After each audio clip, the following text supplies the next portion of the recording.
Alors, bienvenue aux gens qui nous rejoignent pour l'Observatoire des Pirates. Aujourd'hui, dans cet épisode, on va regarder une vidéo incroyable pour savoir à la fin qui est-ce que Pieter Levels est le chef des pirates. Pour ceux qui ne connaissent pas, c'est quelqu'un qui vous devriez suivre, il est très intéressant. Moi, je m'appelle David, je suis développeur avec Notre, freelance. Et Matthys, il est aussi apprenti pirate avec nous. Et on anime une émission qui s'appelle l'Office Hour des pirates. Qu'est-ce que c'est l'Office Hour selon toi des pirates, Matthys? Une émission bimensuelle à thème où on parle des outils utilisés dans l'informatique et des nouvelles technologies. Ouais, c'est ça. Mais pourquoi on utilise de la technologie? C'est pour faire des trucs pour des gens. Donc si on fait des projets qui servent à rien, ça n'a pas de sens. Et ce qu'on va voir aujourd'hui, c'est que Pieter Levels, donc il a... De toute façon, on va voir dans sa vidéo. Pourquoi, selon moi, c'est le chef des pirates. Alors, du coup, caméra 2. Tac, voilà, incroyable. Toi, j'aurais pu baisser un tout petit peu pour l'immersion. Bon, allez, hop, vas-y, pour l'immersion. Tac, vas-y, check-moi le son et normalement ça va être bon. Dis-moi si le son est bon.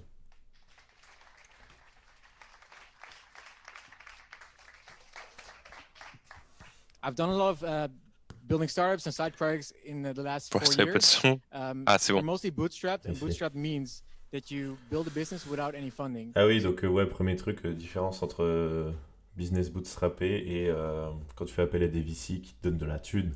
So you don't go to San Francisco, you don't get like venture capital from like big, old, fat, rich, white guys. No offense. And you just do it yourself with your own skills. And that's very fascinating for me because it's like a new way to build startups. It's finally been possible because it's kind of technology is kind of cheap now and it's almost free to build things on the internet. And it's also exciting because a lot of you guys here and girls and whatever, you guys want to build things. And you might have a job now, a remote job, but you might want to have your own little side project that makes some money or that maybe becomes a real startup later. And so maybe that's relevant for you guys. So thanks for coming. Thanks for listening. I would like to start with my own story. Like 4 years ago, I was in Holland and I just graduated from university. I studied business. Comme Matthys. Matthys, est-ce que tu seras bientôt graduate from university? Bientôt. Bientôt. And I was really bored because Ah. No all my comment. friends got like corporate jobs. And I had a YouTube channel for electronic music and I was making like $2,000 a month, $3,000 a month. So a lot of money for a student, for just a graduate. So I was really happy. But I was sitting at home at my desk making these YouTube videos. And I love the music and stuff and I love doing it. But it was really boring being at home all the time. So my friend said, like, why don't you buy a laptop and just try and do this on a laptop? And then you can maybe travel a little bit. Donc ça c'est stylé, j'ai fait un petit peu en fait. Moi en gros pendant un moment je bossais 6 mois et je voyageais 6 mois, tu vois. C'était avant la pandémie, tout ça. Et du coup, ce qu'il dit après, c'est que ouais, t'as pas besoin de. Faut pas avoir peur, en fait, faut le faire, et puis c'est tout, quoi. Tu pars, tu prends 100 trucs dans ton sac, et puis terminé. Si tu veux en savoir plus. T'as déjà vu le truc minimaliste sur Netflix à propos de ce truc? Non. Bah, franchement, bah, moi je suis un peu comme ça, quoi, tu vois. Genre, j'ai besoin de rien, et du coup, go, quoi. Enfin, il va rien t'arriver, en fait, au final. Pareil, quand je suis parti à Londres pendant 3 ans, tu dis, ah, c'est chaud. Bon, en fait, tu vas, rien ne se passe, quoi. Okay, I'll do that. So I sold all my stuff. Similar story maybe to you guys, like you sold all your stuff and you stopped your rent and you just flew to Asia or South America or whatever and you went traveling for a little bit with your laptop. I did this, I was all over Asia and the problem was my YouTube meanwhile was going like bankrupt. Like it was $3,000, $2,000, but then suddenly it was like $900 and then $700 and then $500. I was like, fuck, like I need to make some money or I'm not going to be able to pay this travel and just my rent and stuff. And also I was getting fucking depressed. Like I'd been nomading and then I came back home to my parents' house. I was sitting there in this cold, like Dutch winter and I just wanted to die. And I got really big anxiety and depression. Ça, c'est true story. Si tu voyages 6 mois en Asie et que tu reviens en Europe, tout est gris marron et tu pètes un câble. And panic attacks for the first time in my life because my life was going fucking bad. So I needed to figure out something to do.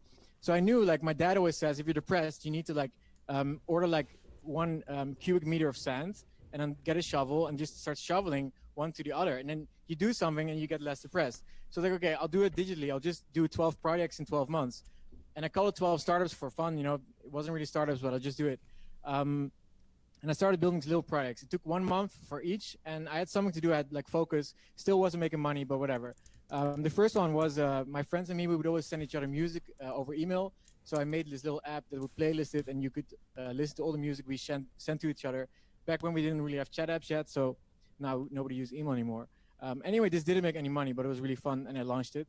I made animated GIF books, or GIF. Ouais, donc ça c'est un peu ce qu'on fait avec Matthys. Est-ce que tu as vu le principe de ce qu'on fait? Lui, il print ses gifs, nous, on print des displays. Ouais, non mais carrément. Ça.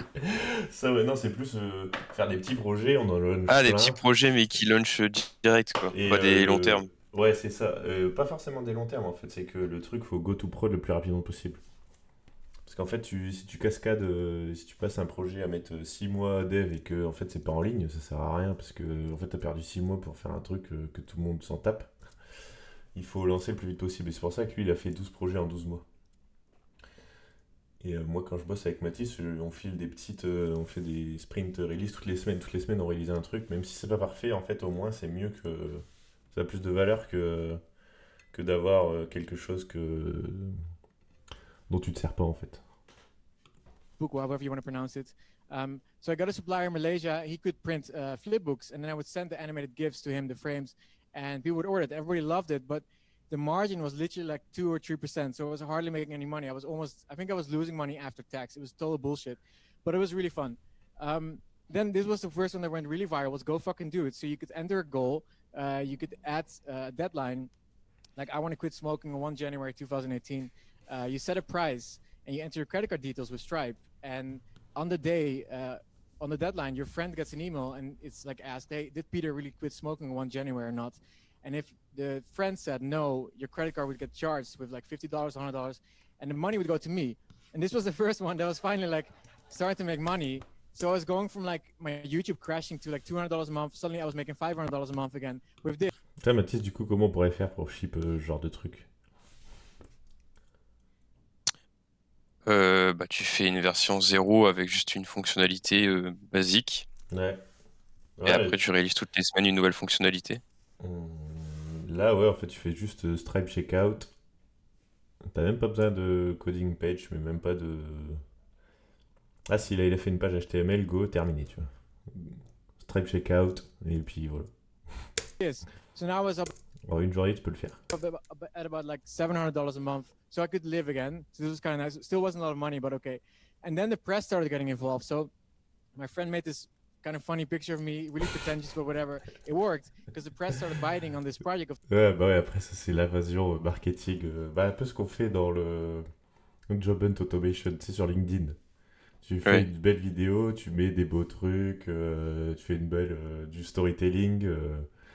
Et voilà, les gens, ils sont à fond, quoi. Of 12 startups in 12 months.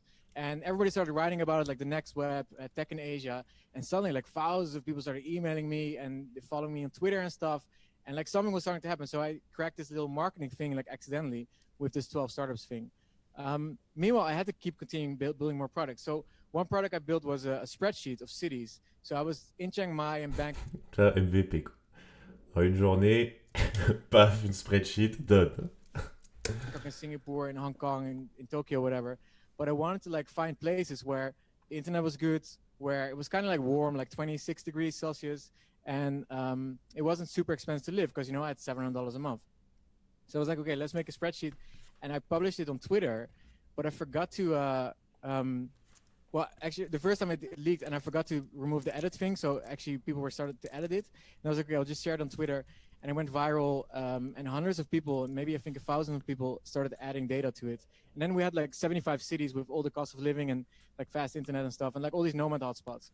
So then I made it into a website, and I launched the website to Hacker News and went #1. I launched the product on went #1, and it just started going viral. And it was kind of like 2014 August or something, like the time the new nomad wave, I think, after 2007 started, and it was kind of with Nomad List as well. I grew Nomad List into this big fucking website with loads of data. Like it's 1,250 cities now, 250,000 data points. It's all crowdsourced, and it makes money. It makes like $15,000 to $25,000 a month. in like membership fees and stuff. Ouais, je crois que maintenant il fait plus. Il fait beaucoup plus. On va check Nomad. C'est où? Nomad list / open. Parce que la vidéo elle est un peu assez vieille, tu vois, 2018. Là il est à 500K, 600K là par. Ouais, en fait ça dépend en fait. Bon, après il y a la pandémie qui est passée du coup. Mais ouais, tu vois tous ses revenus, tu vois sur Nomad list / open, il partage tous les nombres.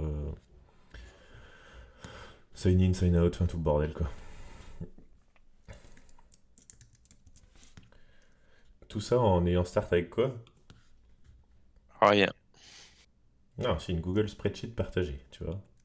Pour ça, MVP, tu vois, tu as une idée, plutôt que de partir en mode je sais pas quoi, boum, tu launches un truc, tac, tu prends un nom de domaine, terminé quoi. Et tu vois en fait si tu as de l'attraction ou pas.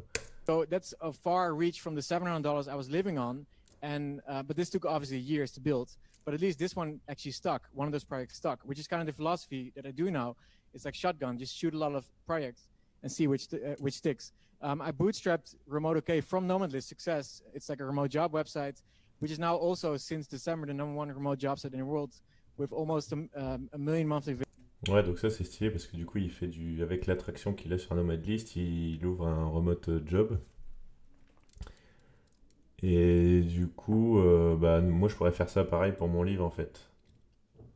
En fait, en gros, pour le livre qu'on a écrit sur React Native, je pourrais offrir. Donc peut-être le faire plus cher et offrir l'autre projet qu'on fait avec Figma to Store. Ok. Tu vois? Ouais. Et inversement en fait. Tu sais, genre tu fais un package à. Je sais pas, tu fais un package à 49€ et le package Ultimate à 150 avec tout dedans. Visits. So that's really cool. And it makes about $10,000 a month. I also made hood maps recently. This is Canggu. So it's a map where everybody can crowdsource, like tag, kind of like Wikipedia, tag things they think about a place. They can color it based on like if it's hipster or rich, or so you kind of know where to go in a city. So this is Canggu. So we're at the Nomad Mecca. Deus is hipster Mecca. And the ocean is full of hot surfer boys and girls. So, Mais ça, faut pas regarder so anyway, dans les villes, while c'est building this n'importe project, there quoi. was one kind of framework and pattern that kept happening, which was like you have an idea, or I would Mais du coup, ouais, après avoir lancé tous ces projets-là, il a écrit un bouquin qui s'appelle Makebook.io. Et moi, je leur lis tous les ans en fait. have a problem and make it into an idea. I would build it, I would launch it, I would grow it, and then I would monetize it to make money from it. And then if I got really annoyed with working on it, I would automate it with like robots. So today I want to tell you about all these processes. And importantly, there's no VCs involved, no venture capital, just self-funded. So let's start with idea. A lot of you have already startup or app ideas, and a lot of them are good, a lot of them are really bad. And I think the bad ones are pretty much bad because they're not focused on a problem. Like I hear constantly like, oh, let's make another food delivery app or another like fashion clothes delivery app or whatever. But they're not really problems that you want to solve. So my thing is like I try to look at my own life and what I'm really annoyed with. What is like in my daily life something I can. Qu'est-ce qui te saoule, Matthys, dans la vie? C'est quoi le problème que tu rencontres? Les sites moches en 2022. Ah ouais, ça c'est chaud là, ça c'est chaud là, il n'y a pas grand chose que tu peux faire pour ça. Hein. J'avoue. Les sites moches, alors quel site moche? T'en as pas un là en... Ouais, non, non, ça va faire des tacles, non. On va faire des tags, non, on est bienveillants. Nous sommes bienveillants. Nous sommes Il y a des bienveillants. sites moches alors qu'il y a des bons frameworks qui Ah peuvent ouais, permettre de mais résoudre tout ça. ça c'est parce que Matthys, tu fais quoi comme ta stack technique du coup?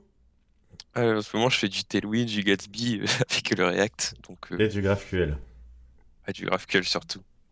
Work on or something like information that's missing or whatever. Like with Nomadlist, I wanted to know new cities where I could go. With Hood Maps, I was like lost in these tourist centers of big cities. I was like, fuck, I want to see the real city. So I built Hood Maps, for example. So I was always trying to find like problems and then to solve. And I think that's the way to do. And the reason that's cool because when you have a problem you solve, you're the expert at your own problems. So this is an expert. And it's a competitive advantage because you, like, let's say you're a gardener, you know very well about the problems that gardeners have about flowers and plants and stuff, and nobody else knows that, or only other gardeners. So you have a little niche there. That's competitive. That's good. Ouais, ça c'est pareil, après en niche c'est le truc hyper important en fait. Tu vas pas genre faire un truc pour tout le monde. Oui. Tu vois, genre là le truc de Figma, de template automation qu'on fait là, c'est pour les développeurs React. Parce que c'est plus simple à target, déjà de une. Et ton discours marketing, il est plus simple. Tu sais, vous êtes développeur, vous n'avez pas le time, go, voilà ce template pour Figma. Et parce que si tu t'adresses à tout le monde, tu sauves le problème de personne, quoi. Enfin, au tout début. Après, ça change, hein. Mais au tout début, tu sais, c'est pareil, au début, tu prends Facebook, c'était pour les students. Après, ça a growth. Il y a plein de trucs comme ça commence par une micro-niche, en fait. The problem is we're all very similar. Like, look at us. We like all the a lot of guys here have beards and like short hair and trimmed on the sides, like me. So it's bullshit. So that means that we all start getting the same ideas because we all have the same problems. So you want to become less homogenous, right? So how do you do that? Well, you have to start doing crazy shit. So you have to, I don't know, go skydiving, or you go trek to the jungle for 6 months alone without any phone, or just do some original stuff. Go do orgies or whatever. Find new subcultures to go into. Like fringe subcultures are really good because when it's taboo, nobody else is doing it yet, so it's competitive advantage again. And you might find some business or app ID or service ID, whatever, in there. But you have to become original because otherwise you're making the same shit everybody else is making, and that's not going to make you money. What I see a lot is a big fault people think really big with ideas, so they start with like, I want to build a space company, but that's bullshit because True story. you're nobody, so it doesn't go as fast as that. You have to start with something very small. So if you look at Elon Musk, he started with like PayPal, which was a payment app for Palm Pilots, like old smartphones. That became big. Then he sold it with a lot of other people. And then in the end, like after 20 years, he's finally building a space company. So start slowly, like build something small, fix a small niche problem first, make some money and keep growing the niche and keep going bigger. With Nomadlist now, like it was focused on nomads, but now I'm going like bigger. I want to go into the whole travel market, which is about 10 or 100 times as big as nomads. So grow a niche instead of like starting big, start small, it's better. Elle dit quoi là, Matthys? Qu'il faut faire des petits produits niche et ensuite évoluer lentement pour faire des gros produits. Ouais, ça c'est le truc le plus important en fait. C'est un problème pour un user, quoi. Tu solves pas les problèmes pour de la vie pour tout le monde en fait. And a niche is Ah ouais, bah alors ça voilà, facile. Franchement, comment faire $1 million? C'est easy, quoi. Tu fais un produit à $5 000 pour 200 people ou tu fais un produit à $10 pour 100 000 personnes. Voilà. Mais je suis certain que si tu fais genre un truc pour les surfeurs, une app pour les surfeurs, pour les best spots de surf, tu peux vendre ça à $200 par an. Il faut trouver 5000 surfeurs. Voilà. C'est pas compliqué. Enfin, c'est pas compliqué. Si tu te sets les bonnes métriques, en fait, tu peux y arriver, quoi. Tu peux totalement trouver, je sais pas, il y a combien de surfeurs? Nombre de surfeurs en France. Nombre de surfeurs en France. Oula. 67 000 licenciés. Donc on va dire que tu arrives à en target 10 000. Tu leur vends un truc à $100. Bah après, il faut que ce soit des bêtes de spots de surfeurs, hein, tu vois. Ça, après, t'as d'autres problèmes. Mais au moins, tu sais où tu vas, quoi. Tu vois. Est-ce que ça, on apprend ça à l'école? It's really cool because if you have let's say $100 product, you only need 10,000 people for $1 million. I was like shocked. Is that accurate? Yeah, it is accurate. It's $1 million. So you don't really need a lot of you can take a picture if you want. You don't need a lot of customers or to make $1 million. You just need a small niche of people. Everybody took the picture? Yeah. Nice. Flash is definitely gonna help. Okay. So you can also make an idea list. That is what I did too. Like every time I have an idea. Voilà, ça par contre, ouais, si c'est bien, mais les ID list, moi j'ai testé toutes les apps possibles de to-do et j'ai plein d'idées. Donc ça, faut faire gaffe à pas trop en avoir. C'est bien en fait les apps de to-do list, mais après faut les exécuter les idées. Idea, I write it in a concepts list. This is all bullshit ideas, but whatever. And I see like which ones are promising, which keep coming back to me, and then I might start building them. And it's good to just track this. Do it. Et ça c'est pareil, genre oui, j'ai une idée, ça va révolutionner le monde, bullshit, je peux pas t'en parler, c'est de la merde en fait. Parce que du coup, si tu gardes ton idée pour toi et que tu la confrontes pas avec le monde, bah déjà elle sera Pas jamais d'avis prête. extérieur et c'est nul. Ouais, t'as pas d'avis extérieur, tu sais pas, tu te rends pas compte, ah bah ouais, ça existe déjà, ou enfin, le fait que ça existe déjà, c'est pas grave, tu peux prendre une note verticale. Mais tu peux le faire juste mieux, tu vois. Nous, ce qu'on pourrait faire, c'est aller sur l'App Store, regarder toutes les apps qui sortent et qui ont des bad reviews, et puis en faire une app mieux, quoi. Donc, voilà. Mais ouais, garder ton idée pour toi, c'est le truc. in workflow or Trello or whatever to do post-its or whatever, but write it down because AK, les clients qui me font signer des NDA et que je revois plus jamais. you might need the idea later.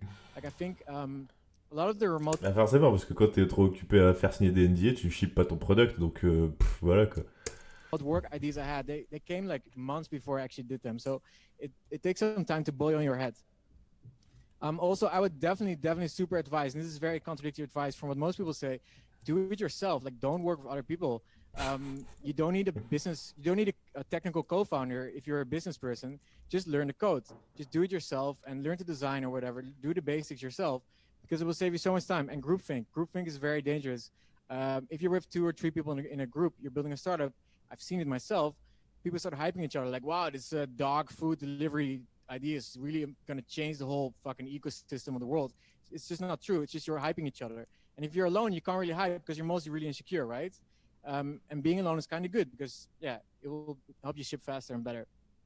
Ah ouais, je suis carrément d'accord avec lui, parce que nous, enfin, j'avais fait dans un incubateur startup et c'était genre, oui, on va faire des ateliers codev et tout, machin. Mais je vais quote où ça m'a marre. Si tu mets des puceaux dans une salle, ils sauront pas comment baiser, quoi. A lot of people are like, okay, I'm working on a startup, but I can't really tell you because we're like in stealth mode, and I won't share the idea because otherwise somebody steals it, which is more bullshit. Nobody's gonna steal your idea. It's all about execution. Everybody has the same ideas anyway. It's the execution makes it original and unique. So actually sharing your idea is good because you can talk to people, you can talk to maybe potential customers already before you actually build something. So be happy with sharing your idea. Yeah, and this is end of the first ID part. Do you have any questions? Because I don't want to do questions at the end because it's a little too messy. So maybe. T'as des questions, Matthys? Non. Oh là, pas de questions. You have questions now about how to get ideas? Anybody? No, okay. So, if you have an idea, you finally got. Ok, c'est quoi ton idée alors, Matthys, pour le fil rouge d'aujourd'hui? Qu'est-ce qu'on va build? L'application des surfeurs. Ah, l'application des surfeurs, ouais, bah. How Ouais, did you bah, want to build it? So, how do you start building it? Well, bah vas-y, on va prendre ça, l'application des surfeurs en fil rouge. a lot of Puis je vais te dire comment moi je people ferais. they need to learn the code and they need to go Bah, tu sais déjà. like the coding bootcamps or code academies or whatever. And I would Ouais, definitely je not recommend pense. that because it's going to take months or years. And I don't really think it's a good way to code. I think it's a little bit of a scam. Ça dépend. I think you Ça dépend lesquels. should Moi, learn to code le wagon, c'est bien, le reste, c'est de la merde. yourself. I think you should just open Google and write how to make a website. And that's how I learned it. That's how most successful people around me learned it. And the thing is, the biggest thing in coding and in business you can learn is learning how to learn and learning how to figure things out for yourself.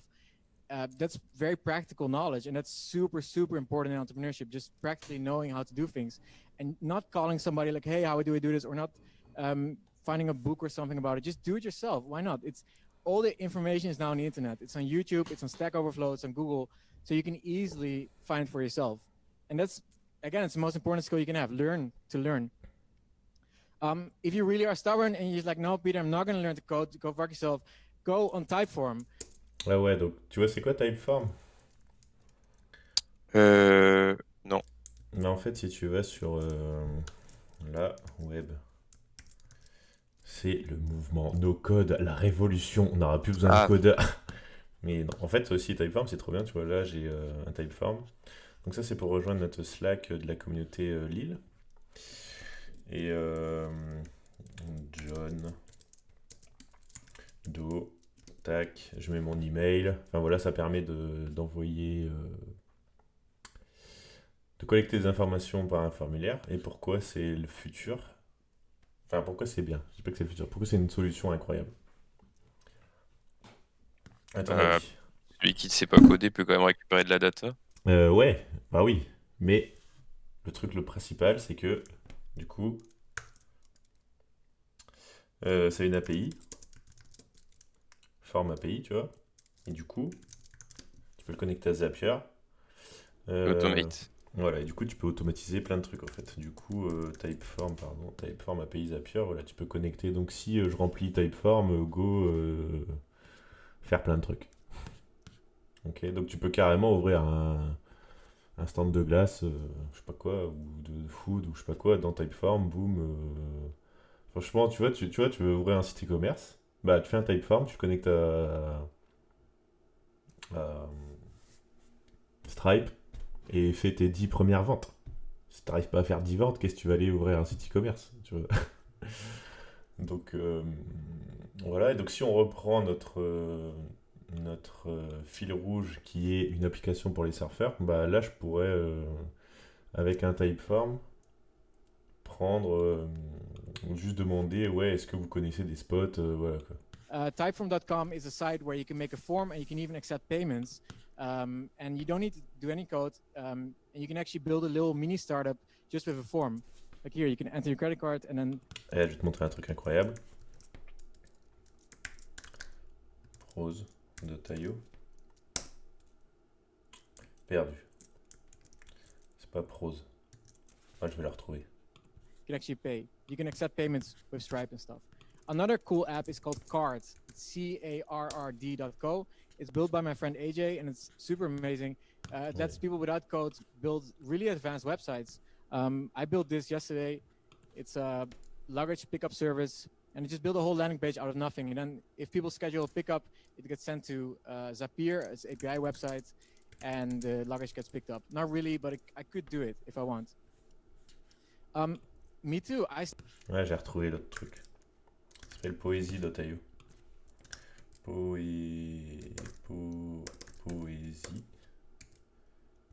Poésie.io. Du coup, c'est quoi? C'est pour faire des recueils de poésie, tu vois. Tac. En fait, tu peux faire ton livre, t'édites ton livre, tac. Typeform. Tu mets ton nom, ton prénom, blablabla. Tu mets. Oui, hop. Ah mince. David. Hop. Le titre. Les pirates. Voilà, tac. Après, tu peux mettre du texte, enfin voilà, tu peux mettre 2-3 trucs et en fait, ça va. Tu prends une illustration, voilà. Et en fait, après, ça va te faire un recueil de poésie que tu peux ouvrir à quelqu'un. Stylé, hein? Et tout ça, c'est fait avec Typeform. Bim. C'est stylé. Donc, exemple, ils font des drops à la Saint-Valentin, à la fête des pères, tu vois, tout ce genre de trucs, quoi. Franchement, cadeau original, business de ouf. Je pense qu'ils font, je sais pas comment ils font, mais très bon, très bon. I started with a spreadsheet. This was a spreadsheet. I wasn't a good coder. I could make like WordPress themes for a little bit, but I wasn't really good at it. So I learned just in time with Google. Like I learned something when I needed to learn it. When the problem happened, I would go on Google and just find it and figure it out. And because the only other option of not learning it was my entire startup failing. Ça, ouais, je suis carrément d'accord, ça a rien de. Enfin, moi, tu vois, genre. Je sais faire. Enfin, si, quand même. Je peux être développeur React Native, du coup, je suis focus sur une technologie. Mais genre, je sais pas tout faire, hein.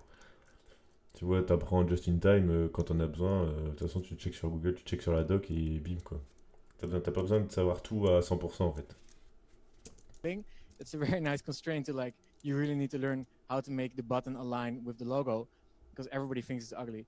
You know, that's a good reason to go learn. Also, I see a lot of people, they build startups for years or months. Like, yeah, we're working on this thing for 6 months. We have no customers and the design is perfect and beautiful. That just doesn't work. I would say max 1 month for a prototype. It has to be a good prototype though, but don't spend too much time working on something because you need to validate.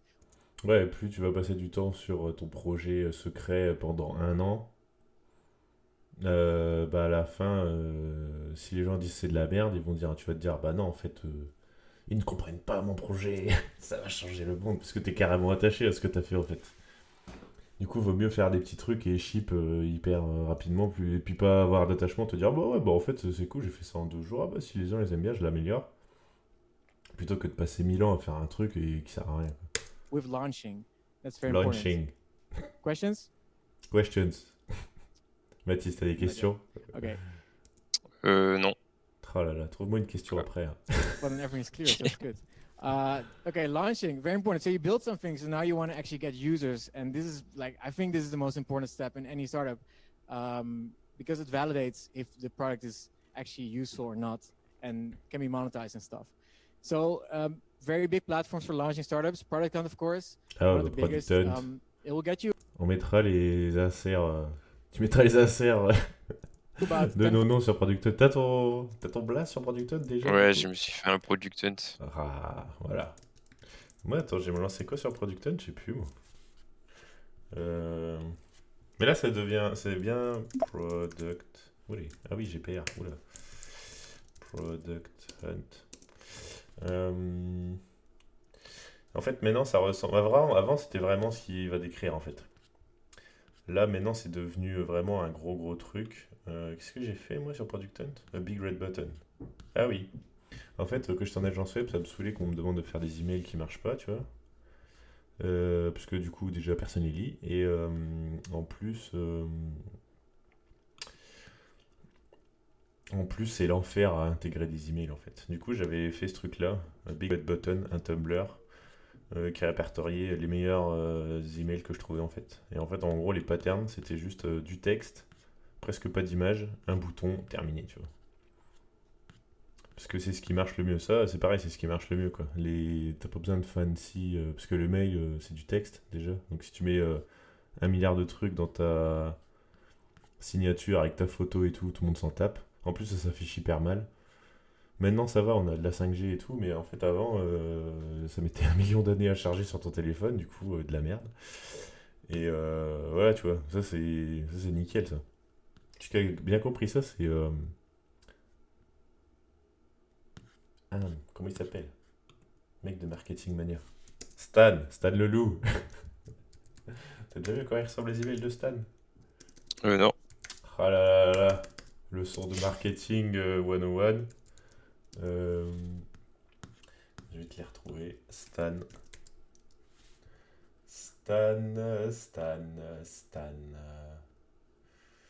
Alors, en plus, il fait des séquences d'emails stylées.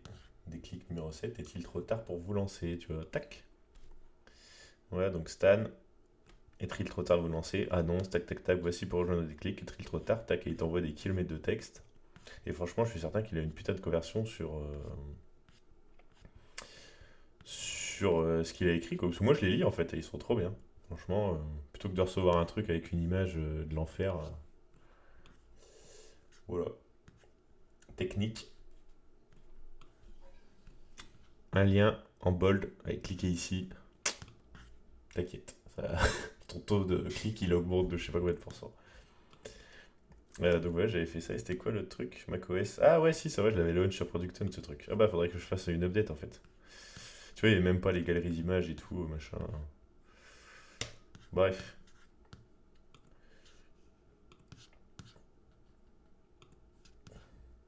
users, 10,000 visits. I think about 10% maybe convert or something or less. Tips for a product hunt, like make sure this the whole, item looks really good. Add some animated GIF as the icon. Make a really good slogan. Like ask your friends and stuff about the slogan for your startup. A lot of the startup slogans are just super obtruse and I don't know what they actually mean. Qui veulent rien dire, tu sais, genre... je sais pas, il y en a plein, tu vois direct que c'est le bullshit au bête, des trucs qui veulent rien dire. Alors que, So ouais, make ça it c'est very hyper simple. important. En fait, c'est pour ça qu'il dit de faire un launch, c'est hyper important, parce que du coup, ça te force à faire du marketing, à expliquer aux autres, parce que c'est pas forcément... les gens vont pas forcément comprendre, en fait. Very important for product hunt. Product hunt works in San Francisco time, so the time zone is specific standard time, which means that you might have to stay up until midnight San Francisco time, and then you need to submit your product. Because otherwise, if you submit it like, I don't know, Bali time, 4 p.m., it might be, 1 p.m. San Francisco or something. Anyway, it will be too late to compete with other startups on product hunt for that day, and you want to be high on the ranking. It's very important. Also, jump in the comments when you're on product hunt. Talk with people and don't be marketing. Just be honest and say like, if there's bugs or whatever, fix them immediately and be friendly. Be a human. It's very important. Hacker News is another one. Hacker News is very critical. Like they can destroy. Ah bah, c'est la communauté des développeurs, faut pas...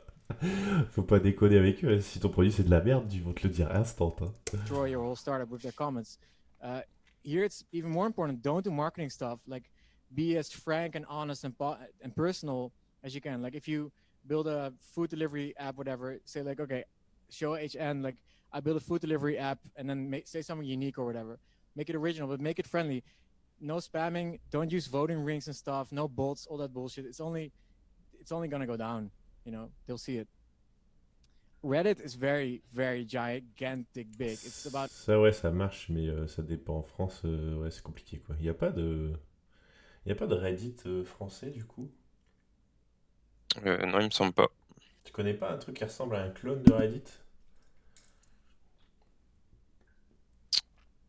Qu'est-ce qu'ils utilisent Non. Quelles sont tes sources d'information les jeunes à l'université? Les jeunes. Bah, Reddit. Ouais, si, mais toi t'as un compte Reddit? Non, mais Ah, franchement, ouais. je serais rarement dessus. Il n'y a pas de clone Reddit français. Ouais, non, mais il n'y a pas vraiment de truc. Enfin, je sais que c'est huge, hein. Reddit c'est assez huge, mais c'est pas vraiment 100 times utilisé big en than the Europe. site Enfin, before. ça dépend Because of pourquoi en fait. product accounts. Reddit is the mainstream launching platform right now, I think. It's becoming very quickly. And Reddit, again, also they don't like spam, they don't like marketing, they will remove your listing very quickly. Important thing about Reddit is you want to submit to a subreddit. So if you're doing an app for, I don't know, horse management, you want to go. Ouais, tu vois, là c'est pareil, si on fait le truc pour les surfeurs, boum, tu launches là, et juste pour voir en fait si les gens comprennent, s'ils sont intéressés, avant de build l'app en fait. Tu vas pas faire un système de géolocalisation, je sais pas quoi, tu mets bim, un typeform, une waitlist, terminé quoi. /r/horse, and you want to be very friendly. You want to say, hey guys, I made this app about horses, how to manage them, would you give feedback on it? And then if Enfin, moi perso, j'aurais utilisé Airtable pour faire l'app qu'on va faire là. it gets uploaded, Tiens, d'ailleurs, à la fin de l'épisode, on pourra peut-être le faire en 10 minutes. if people like it, it will actually, it has a very good chance to go to the front page. I did it twice. I did it with Nomad List, I did it with Hoot Maps. The problem is when you go to the front page, when you get at about page 2 or 3, your server will die because it can't handle traffic. It's like literally thousands of Ouais, sauf si on utilise un truc comme Vercel people in the same second. ou Netlify. You want to make sure that your site stays up. So technical term, but make it static, make it index.html instead of PHP or JS. Just make it static so it actually runs. Load test it before, because a lot of people just don't get onto the front page when they might have if their server stayed up. And this is again, this is hundreds of thousands of users you'll get from this, 400,000, maybe 500,000. It's crazy. Horse forum, very important. You're like, what the fuck is this slide doing here? No, it's very important. So if you make this horse management app, you want to also go in your niche. So you want to find websites specifically for your niche. In this case, horses. And you submit it here, same story, make it personal. This is actually users that might convert the highest because it's very relevant to them. Voilà, forum surf. They have horse stables On or adore. whatever, and they need your app. So publish here. Bodybuilding, another one if you do a bodybuilding app. And yeah, this is subreddit motorcycles if you make a motorcycle app, whatever. Questions about launching? Yeah. Sorry, I need you to talk on the microphone. Les questions, Matthys, sur le launch. Ouais, est-ce que c'est mieux de launch un site ou une application? Ah non, un site, c'est plus simple. C'est carrément plus simple. Une app, mec, c'est une galère. Faut mettre sur les stores et tout. C'est... Ah ouais, si, c'est carrément compliqué. Une app mobile... L'app mobile, Ouais. genre tu fais une V1 au site et l'app mobile, c'est genre... Ah non, bah tu fais une landing avec un QR code. Ok. Tu vois, une landing, un QR code, comme ça les gens ils peuvent download l'app direct, parce que arriver sur l'App Store, c'est l'enfer. Déjà ça coûte 3 semaines de temps minimum, et il faut un compte iOS développeur et Android développeur. Donc ça c'est 100 balles par an et 30 par an. Mais t'as une complexité de malade. Du coup au tout début, genre surfapp.com, tac, on fait ça. Tu prends... si on veut le faire en mode mobile, on prend Draftbit. Voilà, pour faire une app comme ça, tac tac en 2.2. Ou un truc de no-code en fait, tu vois. Enfin ouais, moi en fait si je devais prendre le truc de surf là, je ferais une landing page stylée et j'envoyerais le truc et je mettrais ouais bah écoutez, l'app elle est disponible dans 2 mois. Tu vois, Ok. pour, savoir en fait, parce qu'on va pas passer un mois à build un truc que tout le monde s'en tape. gonna ask, do you have any like procedure that you go through when you do a new startup, or you just jump right into it, like you're doing competitor analysis or? Yeah, good question. I sometimes do competitive analysis. Like I check if the app already exists. But the thing is, the fact that an app already exists doesn't mean you can't add to the market, right? So many times when an app doesn't exist that you want to build, it means there is no market for it. So usually there is an app. Ouais, si ça, il y a déjà une app, en fait, ça veut pas forcément. Si on a genre 5-6, ça veut pas forcément dire que du coup, autant pas le faire.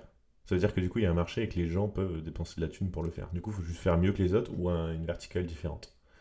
Genre le truc de surf, là, tu fais une feature en moins, mais qui détecte mieux, tu vois. Ok. Genre, ce serait genre une carte avec les spots, done. Pas de bullshit de je sais pas quoi, tu vois, weather et tout, on s'en branle. Si le truc est mieux, tu peux juste la carte, le pricing, tu le mets moins cher.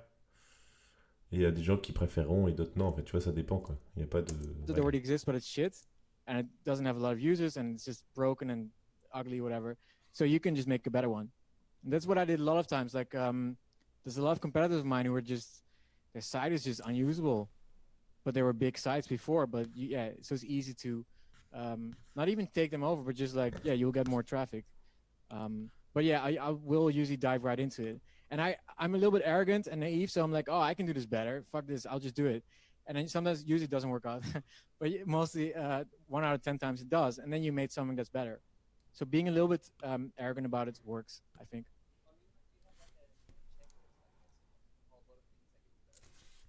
Yeah, so I'll try and launch because about it. Bye. No. Go, ça launch, après grow. So when you've launched, of course you need to check your analytics, like if it actually worked. If Ah oui, donc faut mettre des analytics, ouais. you know, usually you see a drop Important. off. You see a spike of traffic when it launches, then it goes down and down and down, which is very normal. Doesn't mean your site is not validated. But if within a week, like literally everybody's gone, then you might think that maybe it's not successful. So you want to try, maybe then stop, but whatever. You want to try and grow. If actually the traffic is still there, you want to try and grow it. And what I really hate these days, and it's also with events at Dojo, is there's a lot of talk about non-organic growth. And I think this doesn't work. There's a lot of talk about like Instagram bots. I tried them too last week, didn't work. There's Twitter follow, unfollow bots, like bots, spamming, buying email lists, all this fucking dodgy, shady gray stuff or black hat stuff. And I hate it so much that every time in Dojo, like I think every week I'll be in some heavy discussion or at some coffee shop with somebody, like what you're doing is not good, don't do it. But you know, I don't want to be a moral knight, so I should shut up as well. But the thing is, this is how non-organic growth looks. It's a very ugly cow. It's not good. And look how beautiful the next cow looks. Look. Oh. This is organic growth. Ouais, ça c'est vrai ça. Après, moi je suis plus dans le côté hacker et tout, machin, je trouve ça rigolo, mais ça dépend. Parce qu'en fait, ça dépend de quoi. Parce qu'après, t'as des vanity metrics. Genre, ouais, j'ai une liste email avec 1 million de personnes. Mais si les 1 million, c'est tous des gens différents, bah en fait, quand tu leur parles, forcément, tu vends pas. Vaut mieux avoir une liste email de 5000 surfeurs plutôt que des surfeurs et des mecs qui vont à la plage, tu vois. Parce que du coup, tu vas perdre le focus. Which means, you know, people actually really like your website. They're not there because of bots or ads as well. Ads are ethical, but I don't like ads. Like, who of us has ad blockers? See, so why do we have ad blockers, but we're still buying ads at Facebook and Google? It's kind of morally ridiculous. I don't believe in that ads will be the future. So also ads, they give you like, let's say they give you a spike of 10,000 users and signups, but when you stop buying these ads, usually it slowly just fades out. And I see it a lot with venture capital-based startups. And I think venture capital-based startups are a lot like this because it's all fake growth. It's all bot growth or paid traffic. And I don't really think it works. It stops working when the money stops, right? Then your users just fall off and then you didn't actually build something useful. Organic growth is much cooler because it's much more hard to get. But when you get it, it means you validated the product you built. So you actually have people using it and actually people loving it. And if you don't get traffic, it means your product's just not good enough. So it's the ultimate test of like, is my product good enough? Should I tweak it? Should I build another product, a new thing, whatever, to have organic? And if you have all this paid traffic in there, like, okay, it's kind of hard to see if people actually really like your product or if it's just paid and traffic. Very important what I do to kind of get this growing. I want to build with my users. So every site or every app I have has this little feedback box. Ah, du coup. Ah ouais, non, mais là, c'est un feedback. C'est pas vraiment un NPS, tu vois. Moi, j'aurais mis un truc de NPS comme on fait dans les bootcamps, quoi.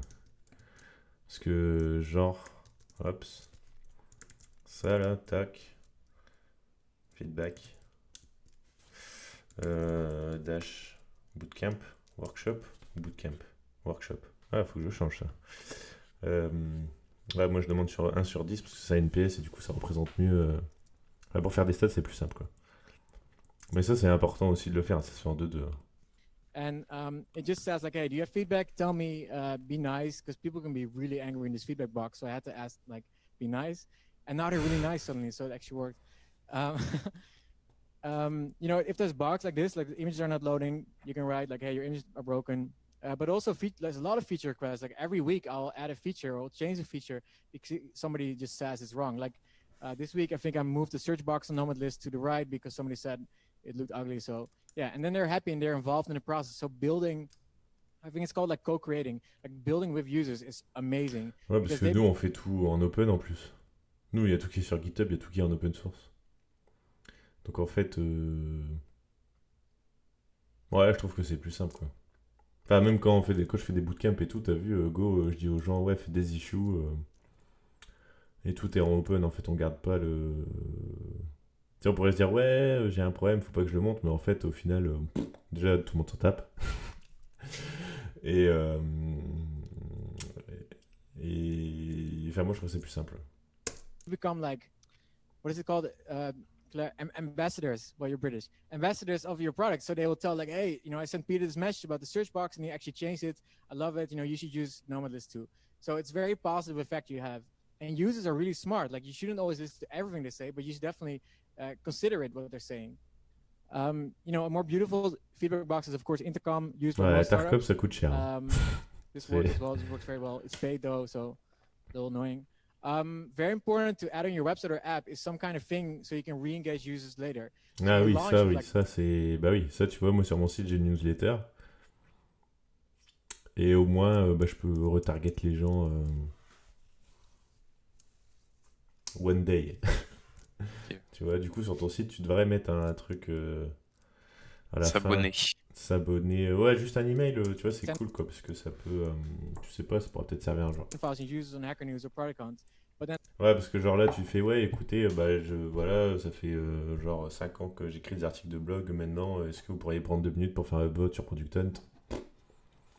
Voilà, ça va être And after that day, those 10,000 people are gone. So how do you contact them again? So you want to re-engage. So capture their email with, I don't know, something like this. Send me a message when you have special food discounts in my area, whatever. What I did with Remote OK was the remote jobs website. I would have like daily job alerts that people can subscribe to.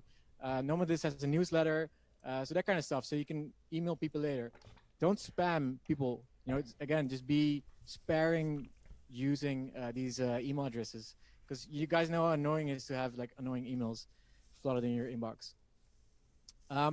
Very important and very trendy. And if you do this, you'll be so far ahead of everybody else. Build your startup in public. So this guy is a friend of mine, kind of friend, acquaintance, not really acquaintance. Bon, tu savais pas, mais nous, on build des startups en public. Voilà, c'était ça le truc. Parce que toutes nos issues sont sur GitHub et on peut voir tout le backlog sur GitHub. We hardly know, but it's Drew Wilson. We once tweeted. Drew Wilson, he's really cool, and he builds Plasso, this payment startup, but he built it like a lot of it in public, and he just live streams. So he's just sitting there. It's a little boring, but also kind of fun because he plays music and stuff, and you can see his code, so you can see the product being built right there in front of you, and that's super cool.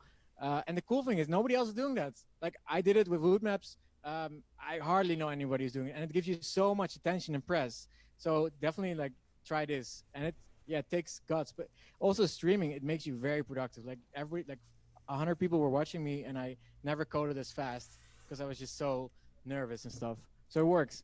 Another one to keep growing is to keep launching. So don't launch your startup like once.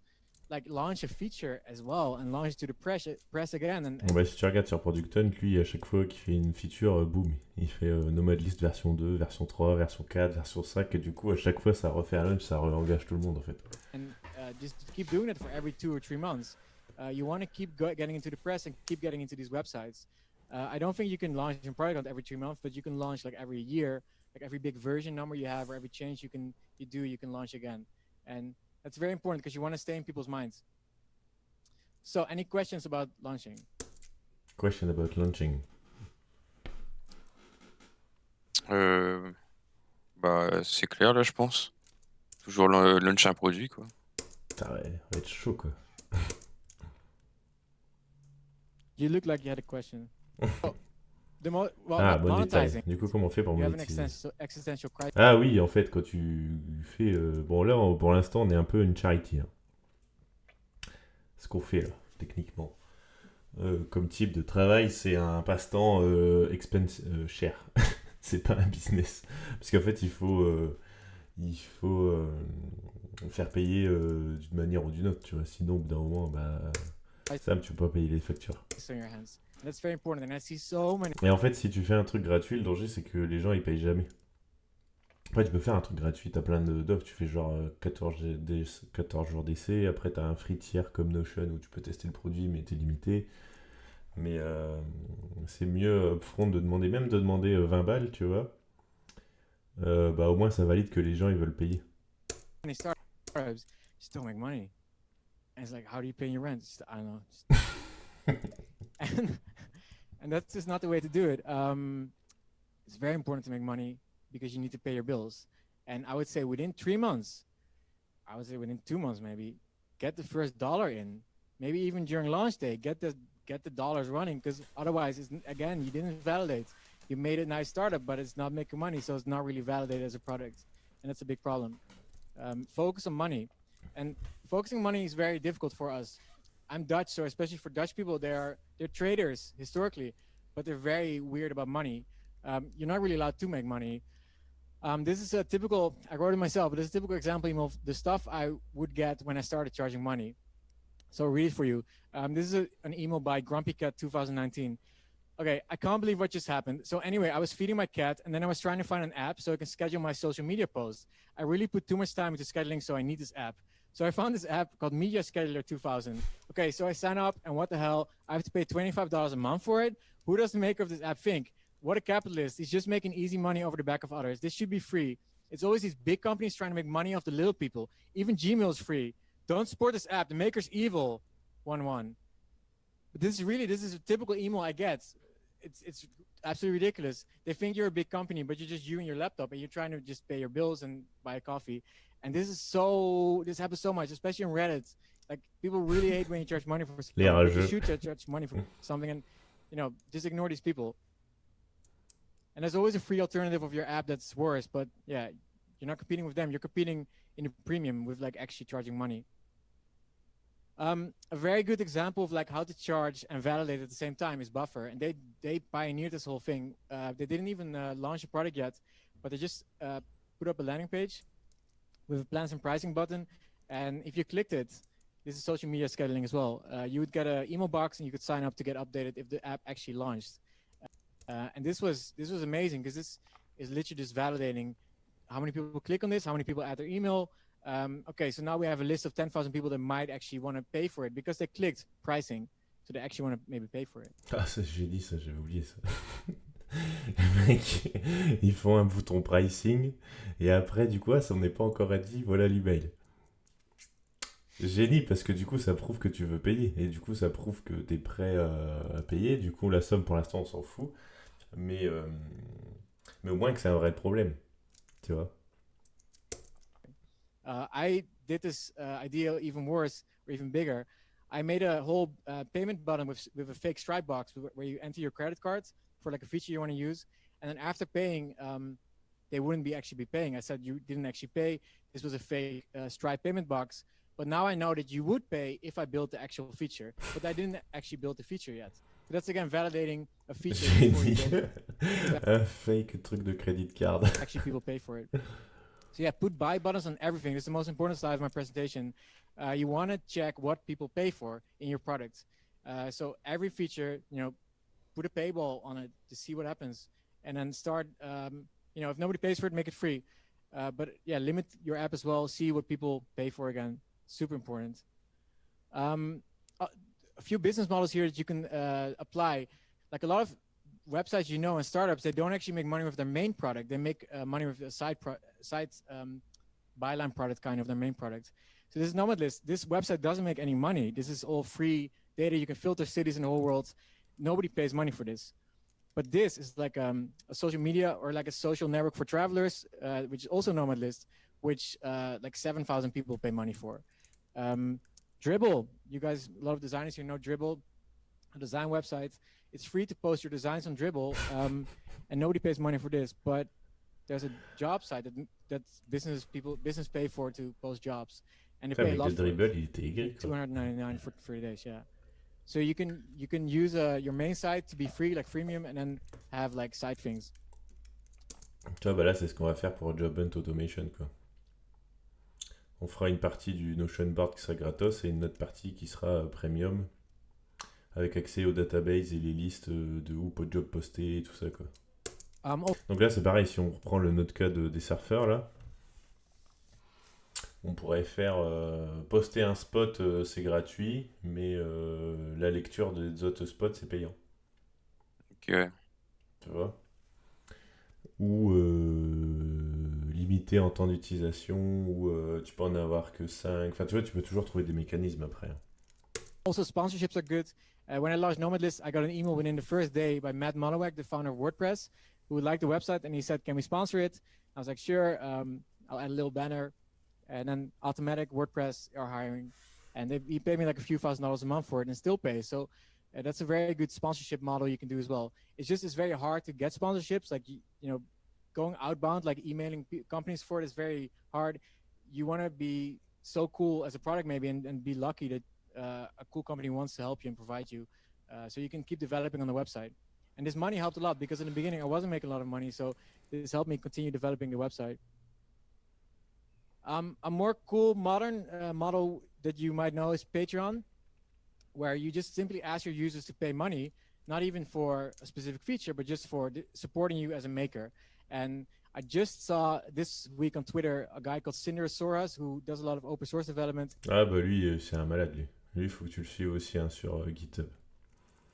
Franchement, c'est un ouf. He just asked, like, hey, do you want to give me money for my open source work the last few years? I've been working for free, and I think he got like a few $1,000s. This is my friend abroad in Japan, a Japanese YouTuber, British guy in Japan, and he makes $3,000 a month from 800 people paying him a few dollars a month. And it's actually a sustainable model to make money these days. And why not? Overcast, a podcast app for iOS, does the same thing. They don't have premium features anymore. They just have a patron part where you can literally just say, okay, I'll pay $12 because I love the app. And you don't even get anything. You're a supporter. And I think like Promet un badge. 400 people a day or something, they're patrons. So it's a lot of money. Very important about monetization. I see a lot of people, I did the same thing. I see a lot of people charge like $50 once to unlock a feature or use your product, but it's not recurring revenue. And recurring revenue is quite important because, as you can see on this chart, if you have a single payment of $75, and the company, you can't see it, but it says sales growth by 25% a year, which is like kind of okay growth. In year one, you make $75,000 on both. In year 5, when you have a single payment by a user, you make $183,000. And with a subscription, you make almost $2 million a year. Because subscriptions keep going and they keep... Ça dépend du modèle que tu as aussi, tu vois. Si tu fais un truc qui s'update, ça dépend des produits, en fait. Growing with more and more subscriptions. So it's like exponential kind of growth. And it's a lot of money. And of course, you have churn too. You have people canceling their subscriptions. But still, in the end, it's kind of positive.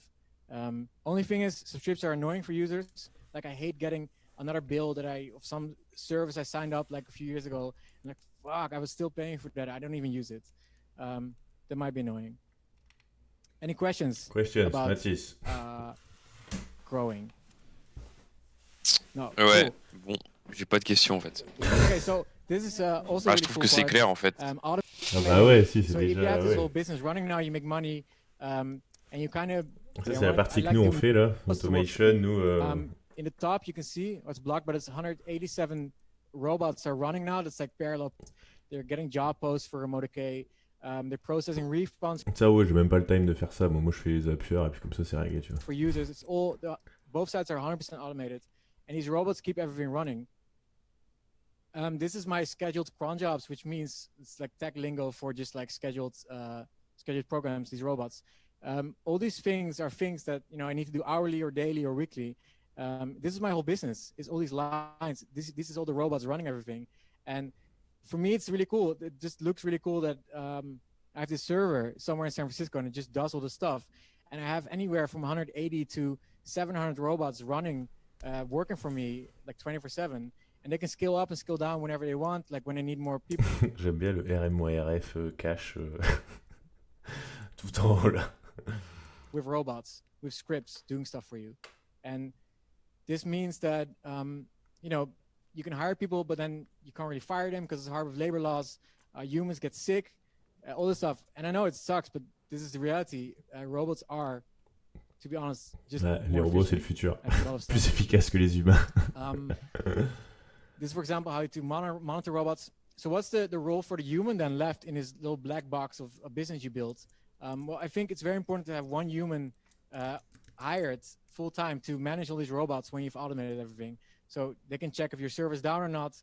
Otherwise, you're still 24/7 working on this business. Like I've woken up so many times at 4 a.m. and just check my website and it's down, and then I have to do all this stuff, and then I'm awake for 3 hours because the server crashed. You want to have a guy or girl or whatever on there on standby. Ouais, ça c'est parce que tu utilises du PHP. Hein. Get alerts when the server's down and when the robots are not. Non, mais après c'est différent de la stack. Nous on fait des stacks qui sont différents, on fait des stacks jam stack. Donc le site il est pas vraiment, il peut jamais être down en fait, puisqu'en fait on le compile en HTML avec Gatsby. En fait avec Gatsby tu compiles le site, du coup au final il est jamais down. Et après tu fais des appels API. Après l'API peut être down, c'est différent. Mais tu auras quand même une partie du site qui sera utilisable. Doing their work. Exit is very important. I've never done it, but selling your business, I've got to just finally, get on with it and something like this. So let's say you have 25% growth.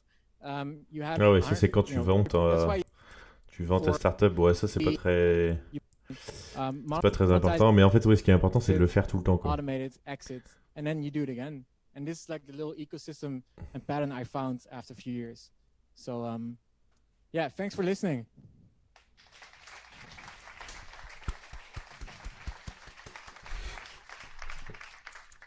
Oui. Mais du coup, alors Matthys, qu'est-ce que tu as pensé de... Est-ce que tu penses que c'est le maître des pirates? Bah, un peu parce que il a tout fait d'un coup, quoi. Il a tout fait d'un coup, c'est-à-dire? Genre, en un an, il a compris le principe et.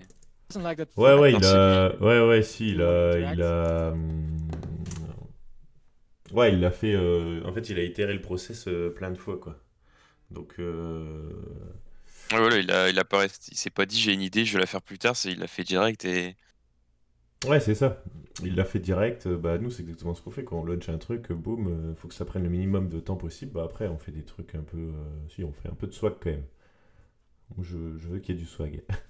Mais on va pas se perdre dans les détails. On va killer les features... Inutile en release V1. Killer les features en release V1, tu vois. Donc là, pour l'instant, on arrive à le faire une journée. On arrive à faire une feature une journée. Et si tu n'arrives pas à faire une feature une journée, ça veut dire que ta feature est trop grosse et il faut la couper en petits morceaux. Voilà. Du coup, qu'est-ce qu'on a retenu de l'épisode? Il faut release vite, produit niche. Ouais, produit de niche, release vite et mettre pay button. Voilà. Tu vois. Bref. En tout cas, pour ceux qui étaient là, merci d'être venus. N'hésitez pas à envoyer des messages d'insultes à Matthys si cet épisode c'était nul. Et allez voir les anciens épisodes aussi. Ah oui, parce que là, il y a carrément moyen avec Airtable de faire notre app de surfeur là. Avec Airtable, paf, en une journée c'est fait. Bon allez, on va couper. Ciao, prochain épisode. Tchuss hein. Ciao.